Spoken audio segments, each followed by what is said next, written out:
Hi everyone, in this tutorial I'm going to share a couple of tips for drawing whiskers and fine lines in pastels. Now the first thing here that I feel is very important is the amount of pressure that should be applied to the pencil. So you can see that I'm holding it at the end of the barrel, and this enables me to get a lighter pressure throughout the entire pencil stroke. If we hold that pencil close to the lead, we have a tendency there to force more pressure down the tip of the pencil, and that's when you can end up with those thicker, harsher lines, which of course for realistic whiskers we want to avoid.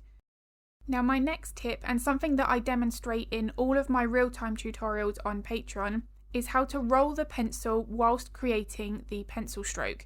Now I think this is a technique that is very important for drawing those finer details regardless of how long those pencil strokes are, but it is important to make sure that you are combining this with the right amount of pressure to the pencil.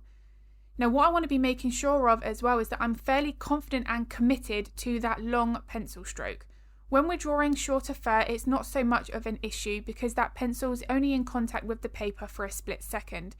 But when we draw these longer lines, you do have the potential to end up with a bit more of a jagged or wobbly line. So the one thing that I would say can really help with that is don't hesitate. Be confident with the way that you're going to be moving that pencil and have a little bit more of a preparation and thought in mind where that pencil needs to be navigated before you are committed to creating that pencil stroke. And here is a photo of my finished drawing. If you would like to draw along to the full-length real-time tutorial, then I'll link my Patreon in the description below. And if you've got any art-related questions, feel free to pop them in the comments because I'm more than happy to help if I can. If this video was useful, I'd really appreciate it if you could give it a like and a thumbs up because it makes a huge difference to my channel. I'd be very, very grateful.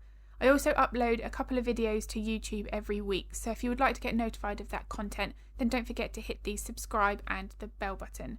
As always, thank you so much for watching, and I'm going to be uploading another video here next week.